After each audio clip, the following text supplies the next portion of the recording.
이 아침에도 하나님께서 우리에게 은혜 주시기를 소망합니다. 하나님을 믿고 섬기는 것이 우리에게는 기쁨이에요. 그리고 주의 몸된 교회에서 예배하고 또 교회를 섬길 수 있는 것은 참으로 귀한 일이죠. 우리의 인생은 그리 길지 않습니다.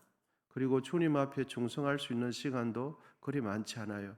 그래서 매일매일 하나님의 뜻 가운데 우리 모두 힘써서 주의 영광을 위해서 살아가게 되시기를 기원드립니다. 마게도냐의 세 도시 빌립보, 데살로니가, 베레아에서 바울은 복음을 전하다가 참 많은 고생을 했어요. 복음을 전하는 것 때문에 그 복음을 오해하고 그 복음을 받아들이지 않는 사람들이 당시 유대인들이 바울을 참 많이 괴롭혔습니다. 고소하고 고발하고 때리고 그렇게 했죠. 그러나 바울은 그 사역을 헛수고로 여기지 않으면서 계속해서 그 복음 사역을, 사람의 영혼을 살리는 복음 사역을 계속해서 이어갔습니다. 바울이 그렇게 하는 데는 크게 세 가지 이유가 있었는데, 첫 번째로는 하나님을 기쁘시게 하기 위함이었어요. 복음 전하는 것, 죽은 영혼을 살려내고 죄가 있는 그 영혼을 그 어떤 것으로도 해결할 수 없지만 예수의 보혈로, 예수 그리스도를 나의 구주로 믿음으로 인하여 죄 사함 받는 이 복음 전하는 것, 하나님께서 기뻐하시는 것이기 때문에 하나님을 기쁘시게 하기 위해서 이 복음을 전하는 걸 중단할 수가 없었습니다. 두 번째로는 데살로니가 성도들을 진심으로 사랑했어요. 성도들을 진심으로 사랑했어요. 그래서 목회자가, 선교사가 그곳에 있는, 현지에 있는 하나님 믿는 성도들을 진심으로 사랑했기 때문에 복음을 전하는 것을 그만둘 수가 없었습니다.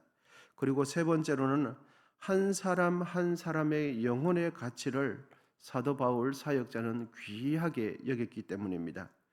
오늘 본문 1절에서 4절은 사람이 아니라 하나님을 기쁘시게 하기 위한 바울의 목적을 잘 알게 해줍니다. 바울은 빌립보 지역에서 매를 맞고 옥에 갇히기도 했고 참으로 많은 고생도 했고, 데살로니가 지역에 와서는 유대인들의 회당에서 복음을 전했지만 배척을 당했습니다. 유대인들의 시기심 때문에 더 이상 그곳에 있을 수가 없습니다. 바울이 전하는 복음 안에는, 그가 전했던 복음 안에는 간사함이 없었어요. 그리고 부정도 없었고 사사로운 욕심도 없었습니다. 여러분, 본문 3절, 4절 상반절인데 우리 같이 한번 읽어보겠습니다. 3절, 4절 상반절까지 시작. 우리의 권면은 간사함이나 부정해서 난 것이 아니요 속임수로 하는 것도 아니라 오직 하나님께 옳게 여기심을 입어 복음을 위탁받았으니. 아멘. 여러분, 복음에는 간사함이 없어요. 복음은 사람을 감언이설로 속이지도 않고 조삼모사하게 속이지도 않습니다. 그리고 부정한 것도 아니죠. 오직 복음에는 하나님 앞에서 옳게 여기심을 받게 하는 것이 복음입니다. 여러분, 간사함이 있고 부정이 있고 그 다음에 속임수가 있는 이 세 악덕의 특징은 거짓 교사, 거짓 목사에게, 거짓 이단들에게 나타나는 전형적인 특징이죠. 간사함, 부정, 속임수. 거짓 교사들에게 나타나는 전형적인 악의 특징이에요. 그러니까 바울과 그의 일행들은 자신들의 유익이 아니라 하나님을 기쁘시게 하는 게 목적이었어요. 바울 일행이 데살로니가 지역에서 전해준 복음에는 여러분 뭐가 없었습니까? 간사함이 없었어요. 그 다음에 속임수가 없었어요. 그 다음에 부정이 없었어요. 바울은 유대인과 불신자에게는, 믿지 않은 이들에게, 거짓말하고 속이는 사람들에게는 참 복음이 거슬려요. 정직한 사람은 거짓말하는 사람들에게 거슬립니다, 여러분. 거짓말하는 사람은 같이 거짓말하는 사람에게 거슬리지 않아요. 얼렁뚱땅하고 속이고 대충 얼버무리면서 아전인수격으로 나한테 유리하면 눈 감아주고 나한테 불리하면 막 혈안이 돼서 이렇게 하는 사람들은 정직한 사람이 거슬려요. 정직하게 말하고 정직하게 표현하고 용기 있게 말하는 사람이 거슬려요. 같이 있으면 불편해요. 여러분, 참 복음에서 벗어난 유대인들에게, 불신자들에게 거슬려요, 그게.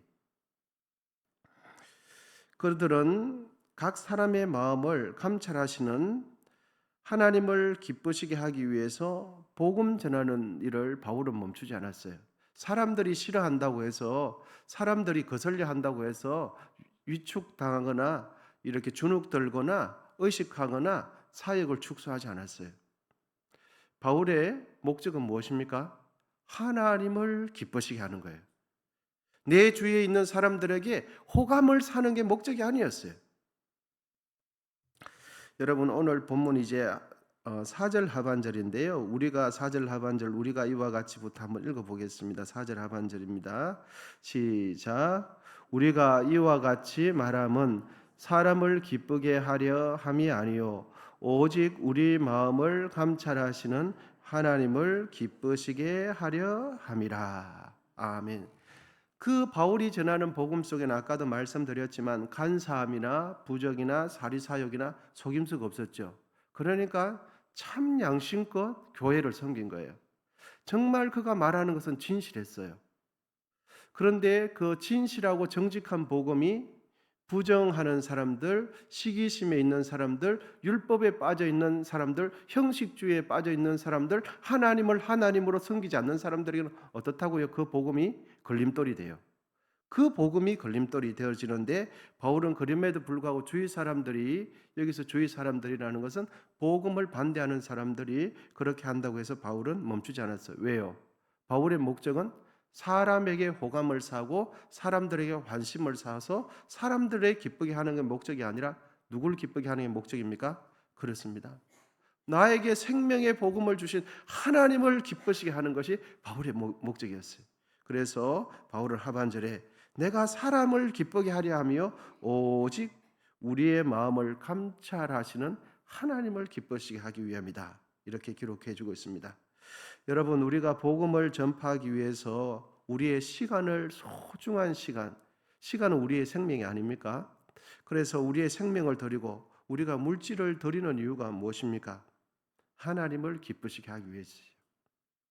우리가 교회에 헌금을 내는 이유는요, 하나님을 기쁘시게 하기 위해서입니다.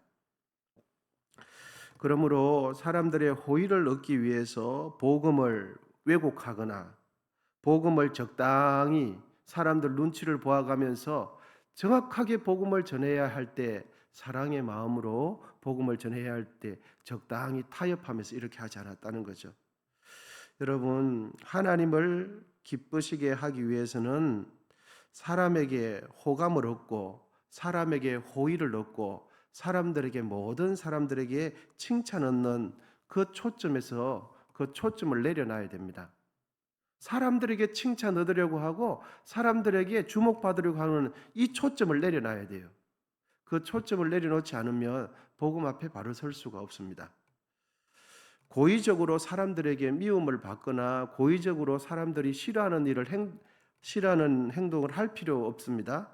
그럼에도 불구하고 하나님을 기쁘시게 하기 위해서는 사람이 아니라 누구를 의식해야 합니까? 하나님을 의식해야 돼요. 할렐루야. 여러분, 하나님을 기쁘시게 하기 위해서는 사람의 시선도 중요하지만 사람보다 더욱 중요하게 초점을 맞춰야 될 분은 누굽니까? 하나님이죠. 그러므로 여러분, 우리 모두 복음에 귀를 기울이며 하나님을 기쁘시게 하게 되시기를 축복합니다. 하나님을 기쁘시게 하는 삶을 살기 위해서는 우리의 의식과 생각이, 마음이 누구를 의식해야 됩니까? 하나님을 의식해야 돼요. 그런데 하나님은 안 보여요. 하나님은 눈에 잡히지도 않고요. 내가 어떤 반응할 때마다 즉각적인 반응이 안 오니까 오히려 즉각적으로 반응이 오는 사람한테만 자꾸 시선이 가는 거예요. 내가 조금만 잘해주면 사람들이 칭찬해주고 이런데 길들여지는 거예요. 그러면 자꾸만 사람들만 쳐다봐요. 하나님을 섬긴다고 하면서 사람들만 쳐다봐요. 사람들이 나에게 어떻게 말을 하는가? 사도 바울은 그런 식으로 복음을 전하지 않았다 하는 거죠. 여러분, 오늘 본문 5절에서 8절은 바울이 데살로니가 교회에서 어떻게 사역자로서 데살로니가 교회를 섬겼는지를 잘 기록해 줍니다. 복음에서 빗나간 유대인들은 바울을 사기꾼으로 여겼어요. 참 복음을 배척했던 유대인들은 바울을 사기꾼으로 취급을 했습니다. 사람들의 눈치만 보고 사람들에게 관심을 사려고 했던 부유한 유대인들은 부자들에게는 아첨을 하면서 자기가 인기 얻으려고, 사람들에게 관심만 얻으려고, 사람들에게 칭찬만 얻으려고 노력을 하면서 정말 복음의 일꾼 되는 바울에게는 비난을 했던 거죠. 여러분, 이제 오늘 본문 5절에서 6절인데요. 우리 천천히 한번 읽어보겠습니다. 시작. 너희도 알거니와 우리가 아무 때에도 아첨하는 말이나 탐심의 탈을 쓰지 아니한 것을 하나님이 정언하시느니라. 또한 우리는 너희에게서든지 다른 이에게서든지 사람에게서는 영광을 하지 아니하였노라. 아멘. 여기서 우리가 오해하지 말아야 될 것은 사람들이 우리를 칭찬해 주는 것 자체가 나쁜 건 아니에요. 바른 길 가고 의로운 길 가고 모범되게 이렇게 신앙생활하면 주위 사람들이 다 칭찬하기 마련이죠. 그거는 참 귀한 일이죠. 오히려 사람들에게 칭찬을 받도록 노력을 해야 되고 사람들에게 관계를 잘 맺어야 됩니다. 그런데 여기서 포인트는 내가 누구를 의식하면서 행동할 거냐, 이게 포인트입니다. 여러분, 하나님을 잘 섬기면 주위 사람들에도 칭찬받게 되어 있습니다.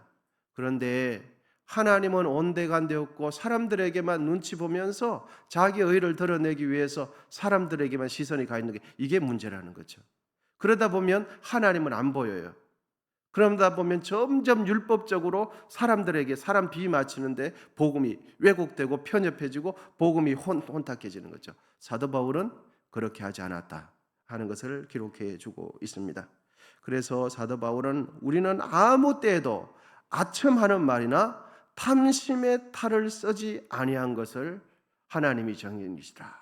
그러면서 주의 봉사를 할 때 자기 마음속에 어떤 것을 욕심을 다 가지고서 선한 마음으로 섬기는 것처럼 마음에는 탐심이 가득한데 마치 선한 마음처럼 주님께서 주의 사역을 하는 것처럼 이렇게 하지 않았다 하는 것을 탐심의 탈을 쓰지 않았다 하는 겁니다.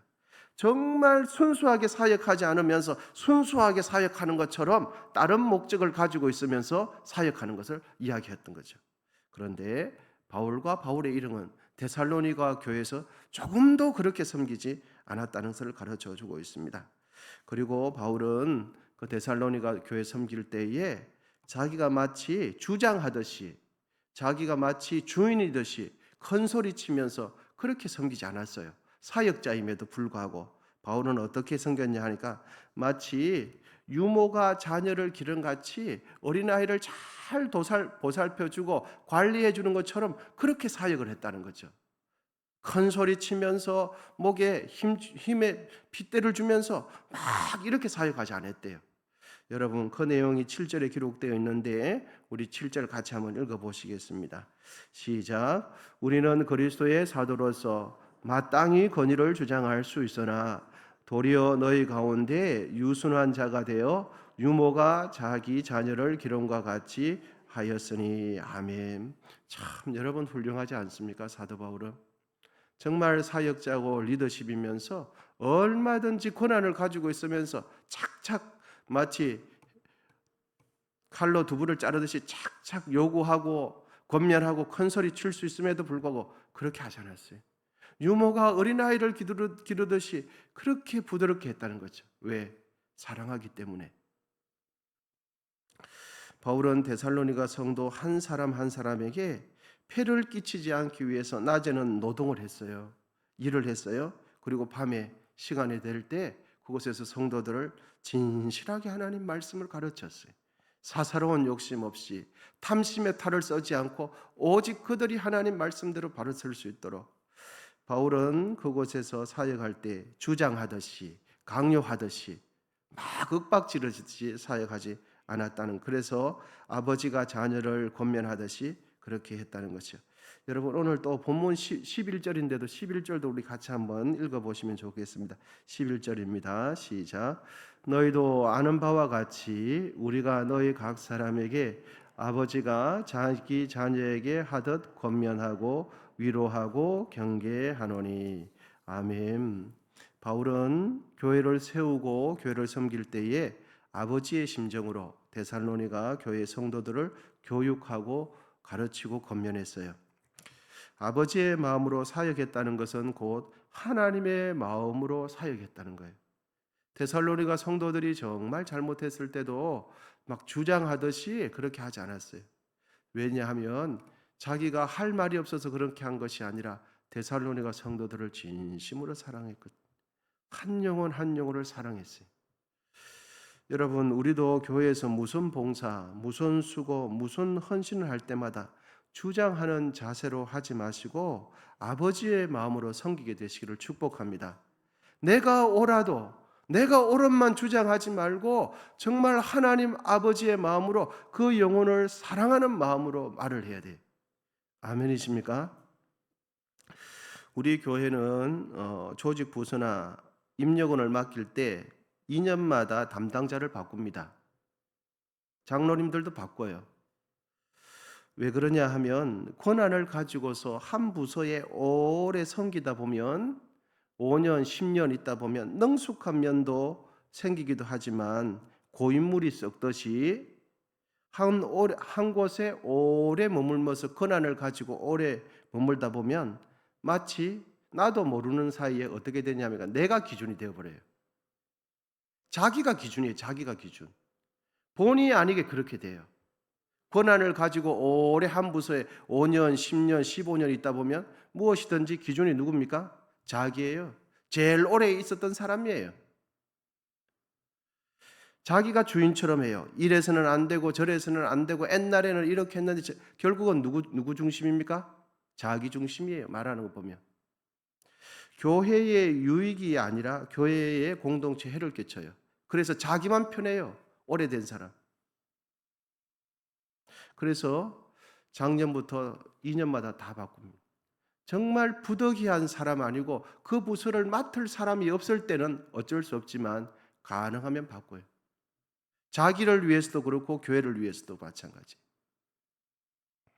그래서 예를 들면 어떤 경조부라든지 어느 분이 맡을 분이 없을 때 그런 분들 아무도 안 하려고 하는 부서에는 여러분 오래 맡겨도 문제가 안 일어나요. 왜냐하면 수고스럽기 때문에. 거기서는 빛을 발하지 못하고 수고만 해야 되기 때문에 오래 맡겨놔도 안 하려고 하는 부서는 오래 맡겨놔도 문제가 안 일어나요. 그분은 정말 귀한 분이죠. 정말 주님의 마음이 아니면 안 생겨요. 그런데 사람들에게 주목받고 사람들에게 칭찬받고 사람들에게 나서게 되어지고 본의 아니게 그런 분들은 전부 다 하고 싶어 하거든요. 그리고 오래 하고 싶어 하거든요. 그러면서 나도 모르게 이런저런 이야기를 하고 싶으면서 그러다 보면 계속 하다 보면 자기가 기준이 딱 되어버려요. 결정할 때마다. 교회 전체 흐름에 함께 동조하고 이해하고 사랑하고 품고 넓은 마음이 아니라 그렇게 되어지는 거죠. 그래서 우리 교회는 가능하면 그렇게 하려고 합니다. 왜 그럽니까? 자기도 살고 교회도 살기 위해서예요. 공동체의 유익을 위해서 그러는 거죠. 여러분, 우리는 주인이 아닙니다. 우리는 주인이 아니에요. 우리는 교회의 심부름꾼인 것을 꼭 잊지 마시기를 축복합니다. 우리는 주인이 아니라 우리는 청직이에요. 아멘이십니까? 주인께서 우리에게 일시적으로 맡겨주도록 주님의 뜻대로 잘 관리하도록 맡겨주신 청직일 뿐이에요. 우리는 심부름꾼이에요. 그것이 교회 사역자의 사명이고 정신이에요. 사도 바울은 데살로니가 교회에 있을 때에 자기가 주인 노릇하지 않았어요. 자기는 심부름꾼이고 청직이고 마치 섬기는 조용처럼 한 것이죠. 우리는 어떤 마음으로 여러분 교회를 섬기고 계십니까? 어떤 마음으로 맡은 부서 구역을 섬기고 계십니까? 어떤 부서에서 섬기고 계십니까? 여러분 사도 바울과 같은 마음으로 섬기게 되시기를 축복합니다. 사역자임에도 불구하고 자기가 개척했음에도 불구하고 주인 노릇하지 아니하고 마치 부모가 자녀를 기르듯이 유모가 어린아이를 기르듯이 주장하는 자세로 하지 않고 사랑의 마음으로 한 영혼 한 영혼을 품으면서 그렇게 교회를 섬긴 것입니다. 바울은 교회를 섬길 때에 부모가 자녀 한 명 한 명에게 관심을 가지며 돌보듯이 그렇게 교회를 섬기고 한 영혼 한 영혼을 소중하게 여기면서 교회를 섬겼어요. 우리도 교회를 섬길 때 사도 바울처럼 하나님 보시기에 기쁨이 되도록 교회를 섬기게 되시기를 축복합니다. 우리 하나님께서 나를 보실 때에 내가 교회를 섬기고 부서를 섬기는 걸 볼 때 하나님께서 참 잘한다.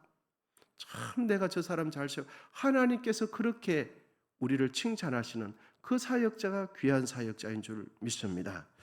여러분, 우리 모두 우리의 섬김이 하나님께 영광이 되도록 섬기시고 하나님 앞에 기쁨이 되도록 섬기게 되시기를 축복합니다. 그리하여서 우리가 언젠가 하나님 나라 갔을 때에 참 수고했노라고 하나님 앞에 영광받고 하나님 앞에 칭찬받고 하나님 앞에 상급받는 우리의 교회 생활, 우리의 믿음 생활, 우리의 삶이 되시기를 축복합니다. 기도하겠습니다.